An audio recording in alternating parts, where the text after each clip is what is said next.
ಎಲ್ಲರಿಗೂ ನಮಸ್ಕಾರ ವೀಕ್ಷಕರೇ. ಇದು ಕೃಷಿ ಮೇಳ 2025 UASB ಮಲ್ಟಿಮೀಡಿಯಾ ಸ್ಟುಡಿಯೋಗೆ ತಮ್ಮೆಲ್ಲರಿಗೂ ಸುಸ್ವಾಗತ. ಈಗ ನೀವು ನೋಡ್ತಾ ಇದ್ದೀರಾ, 3 ದಿನಗಳಿಂದ ಸತತವಾಗಿ ಯಶಸ್ವಿಯಾಗಿ ನಮ್ಮ ಕೃಷಿ ಮೇಳ ನಡ್ಕೊಂಡು ಬರ್ತಾ ಇದೆ.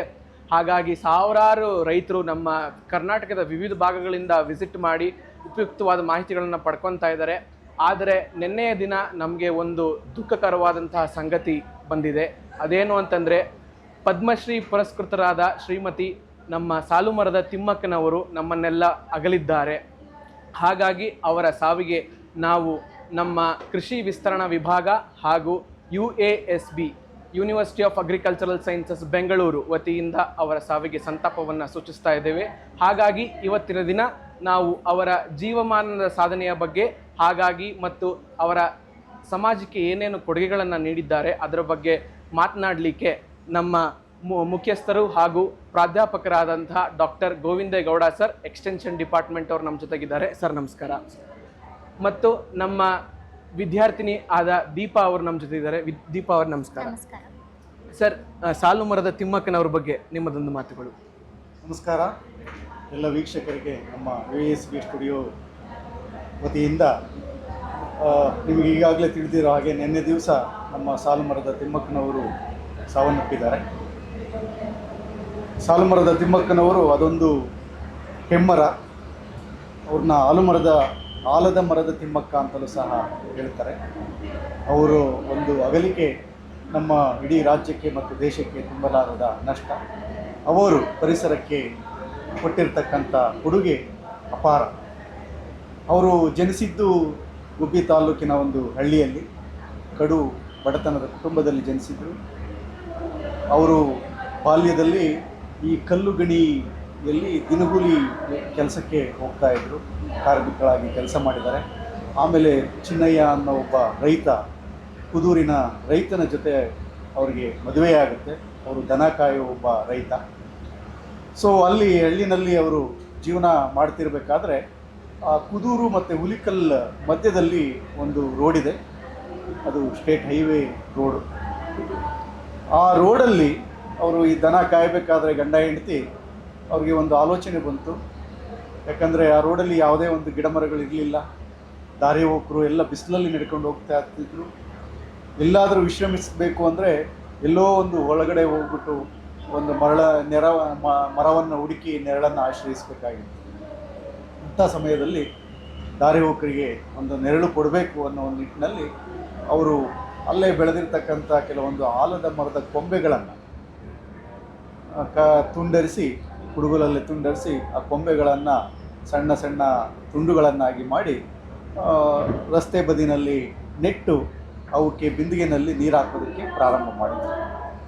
ಸೊ ನೋಡಿ, ಅಂಥ ಯಾವುದೇ ಒಂದು ಪ್ರತಿಫಲ ಇಲ್ಲದೆ ಅವರು ರಸ್ತೆ ಬದಿನಲ್ಲಿ ಆ ಒಂದು ಗಿಡಗಳನ್ನು ಬೆಳೆಸಬೇಕು, ಆಲದ ಮರಗಳನ್ನು ಬೆಳೆಸಬೇಕು ಅಂತ ಒಂದು ನಿರ್ಣಯ ತಗೊಂಡ್ರಲ್ಲ, ಅದು ಅತ್ಯಂತ ತುಂಬ ಮಹತ್ವರ ಕಾದದ್ದು.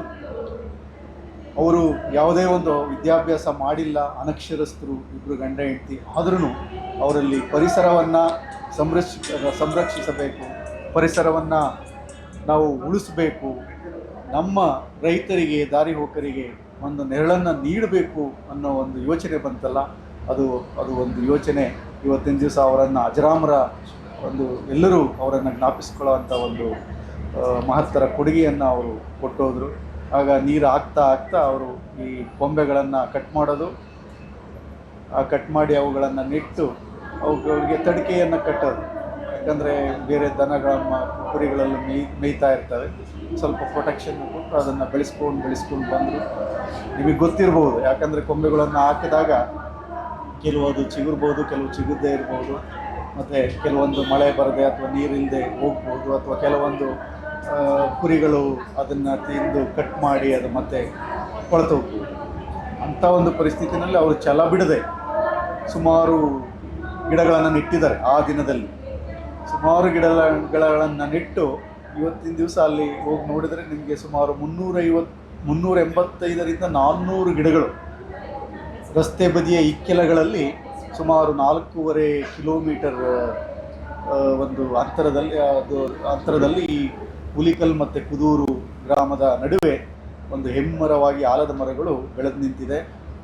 ಎರಡು ಬದಿನಲ್ಲಿ ಇರೋದ್ರಿಂದ ಕ್ಯಾನೋಪಿ ಈ ಥರ ಮುಚ್ಕೊಂಡಿದೆ. ಅಲ್ಲಿ ರಸ್ತೆಯಲ್ಲಿ ಓಡಾಡಬೇಕಾದ್ರೆ ಯಾವುದೇ ರೀತಿಯ ಬಿಸಿಲು ಏನು ಬರೋದಿಲ್ಲ. ಅದು ಸಾಕಷ್ಟು ಅಲ್ಲಿನ ಜನಗಳಿಗೆ ಆಶ್ರಯ ಕೊಡೋದಲ್ಲದೆ ಪ್ರಾಣಿ ಪಕ್ಷಿಗಳಿಗೆ ಅದು ಆಶ್ರಯವನ್ನು ಕೊಡ್ತಾ ಇದೆ. ಸಾಕಷ್ಟು ಥರದ ಪಕ್ಷಿಗಳು ಇವತ್ತಿನ ದಿವಸ ಅಲ್ಲಿ ಬಂದು ವಾಸ ಮಾಡ್ತಾ ಇದ್ದಾವೆ, ವಲಸೆ ಬರ್ತಾ ಇರ್ತವೆ ಬೇರೆ ಬೇರೆ ಪ್ರದೇಶಗಳಿಂದ ಅಲ್ಲಿಗೆ. ಋತುಮಾನದಲ್ಲಿ ಅವು ಕೆಲವೊಂದು ಋತುಗಳಲ್ಲಿ ಪಕ್ಷಿಗಳು ವಲಸೆ ಬಂದು ಅಲ್ಲಿ ಆಶ್ರಯವನ್ನು ಪಡಿತವೆ. ಅದೇ ರೀತಿ ಈ ಆಲದ ಮರ ಅಂದರೆ ಬರೀ ನೆರಳು ಕೊಡುವಂಥ ಮರ ಅಲ್ಲ, ಅದು ಫಲವನ್ನು ಕೊಡುವಂಥ ಮರ, ಹಣ್ಣನ್ನು ಕೊಡುತ್ತೆ. ಆ ಹಣ್ಣುಗಳು ಇವತ್ತಿನ ದಿವಸ ಸಹಸ್ರಾರು ಸಂಖ್ಯೆಯ ಪಕ್ಷಿಗಳಿಗೆ ಆ ಹಣ್ಣು ಒಂದು ಆಹಾರವಾಗಿ ದೊರಕ್ತಾ ಇದೆ. ಸೊ ಹೀಗಾಗಿ ಅವರು ಅತ್ಯುತ್ತಮ ಪರಿಸರವಾದಿಗಳು. ಪ್ರಾಣಿ ಮತ್ತು ಪಕ್ಷಿ ಮತ್ತು ಮಾನವ ಸಂಕುಲಕ್ಕೆ ಈ ಒಂದು ಪರಿಸರದ ಕೊಡುಗೆಯನ್ನು ನೀಡಿದ್ದಾರೆ.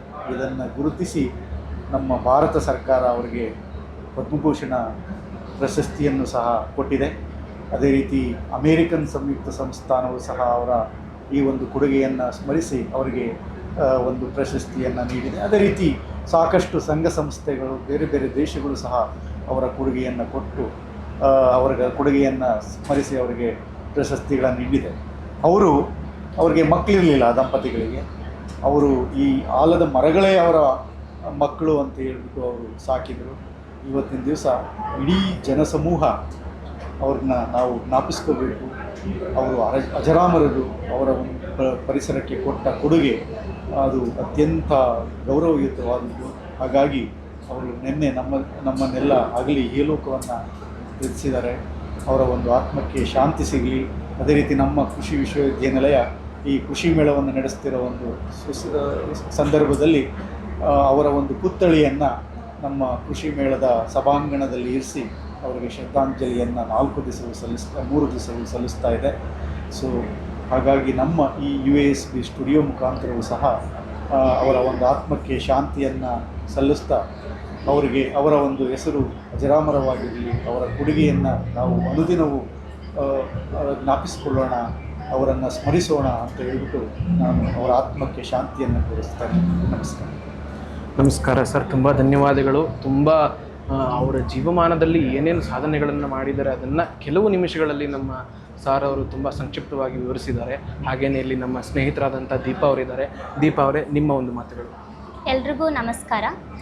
ತಿಮ್ಮಕ್ಕನವರ ಜೀವನ ಕೇವಲ ಒಂದು ಪರಿಸರ ಪ್ರೀತಿಯ ಕಥೆ ಅಲ್ಲ, ಅದು ನಮ್ಮೆಲ್ಲರಿಗೂ ಒಂದು ಪಾಠ ಮತ್ತು ಪ್ರೇರಣೆ ಆಗಿದೆ.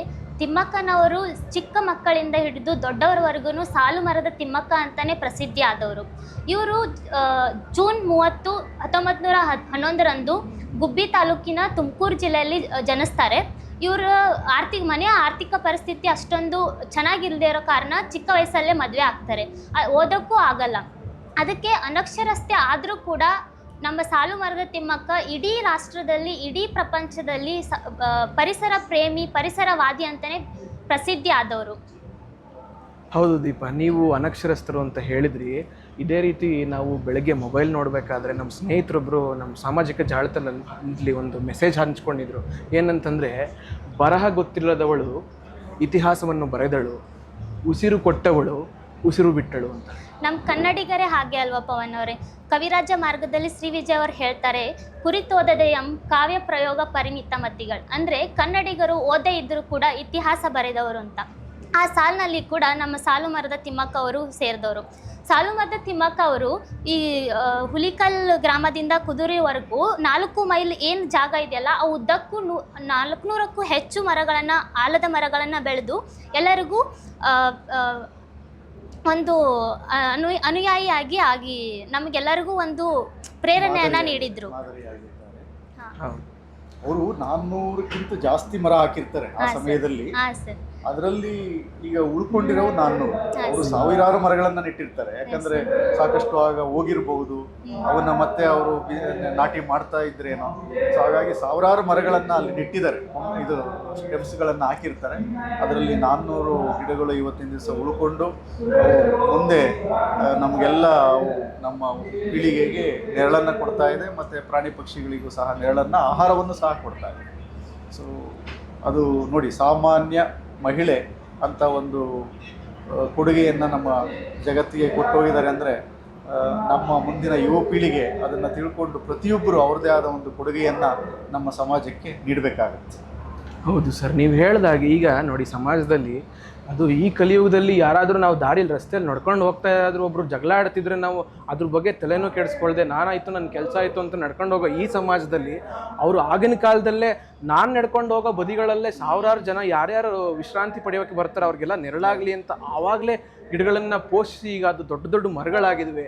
ಆವಾಗಲೇ ಅಫಾರೆಸ್ಟೇಷನ್ ಅನ್ನೋ ಒಂದು ಕಾರ್ಯಕ್ರಮಕ್ಕೆ ಇನಿಷಿಯೇಟ್ ಕೊಟ್ಟವರು ಅವರು. ಇದ್ರ ಬಗ್ಗೆ ಏನು ಹೇಳ್ತೀರಾ ಸರ್? ಖಂಡಿತವಾಗಿ ನೋಡಿ, ಆಗ ಅವ್ರಿಗೆ ಯಾರು ಯಾವುದೇ ಒಂದು ಇಲಾಖೆ ಇರಲಿಲ್ಲ, ಯಾರು ಬಂದು ಅವ್ರಿಗೆ ಹೇಳ್ತಾ ಇರಲಿಲ್ಲ ಮರಗಿಡಗಳನ್ನು ನೆಡೆಸಿ, ಮರದ ಗಿಡಗಳಿಂದ ನಡೆಸೋದ್ರಿಂದ ಏನೆಲ್ಲ ಉಪಯೋಗ ಆಗುತ್ತೆ ಅಂತ ಇವತ್ತಿನ ದಿವಸ ನಾವೆಲ್ಲ ಪಾಠ ಮಾಡ್ತೀವಿ. ಮತ್ತು ಅರಣ್ಯ ಇಲಾಖೆ ಬಂದು ಅದನ್ನು ನಡೆಸುತ್ತೆ. ಆದರೆ ಅವತ್ತು ಯಾರು ಅವ್ರಿಗೆ ಹೇಳೋರಿರಲಿಲ್ಲ. ಆದರೆ ಅವರು ಮನಸ್ಸಿಗೆ ತೆಗೆದುಕೊಂಡು ಇಲ್ಲ, ಈ ಒಂದು ಕಾರ್ಯಕ್ರಮವನ್ನು ನಾವು ಮಾಡಬೇಕು.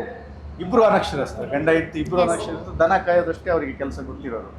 ಸೊ ಅಂಥ ಒಂದು ದನ ಕಾಯುವ ಕೆಲಸದಲ್ಲಿ ಮಗ್ನರಾಗಿದ್ದುಕೊಂಡೇ ಇಂಥ ಒಂದು ಕೆಲಸವನ್ನು ಸಾಧನೆ ಮಾಡಿದ್ದಾರೆ. ಖಂಡಿತವಾಗಿ ಇದು ನಮ್ಮ ಎಲ್ಲ ಜನರಿಗೆ, ನಮ್ಮ ಯುವಕರಿಗೆ ಇದು ಮಾರ್ಗದರ್ಶನವಾಗಬೇಕು. ಇವರಿಂದ ಪ್ರೇರಣೆಯಾಗಿ ಇನ್ನೂ ನಾವು ಅನೇಕ ಮರ ಗಿಡಗಳನ್ನು ನೆಡಬೇಕಾಗಿದೆ. ಈಗ ನಿಮಗೆಲ್ಲ ಗೊತ್ತಿರೋ ಹಾಗೆ ನಮ್ಮ ಕರ್ನಾಟಕದಲ್ಲಿ 33%, ಈ ನಮ್ಮ ದೇಶದಲ್ಲಿ 33% ಅರಣ್ಯ ಇರಬೇಕು. ಅರಣ್ಯ ಇದ್ದರೆ ಆ ಸಮತೋಲನತೆ ಬರುತ್ತೆ, ಪರಿಸರದ ಸಮತೋಲನತೆ ಬರುತ್ತೆ. ಆದರೆ ಅಷ್ಟು ಇಲ್ಲ ನಮ್ಮಲ್ಲಿ ತುಂಬ ಕಡಿಮೆ ಒಂದು ಪ್ರದೇಶದಲ್ಲಿ ಇವತ್ತಿನ ದಿವಸ ಅರಣ್ಯ ಇದೆ.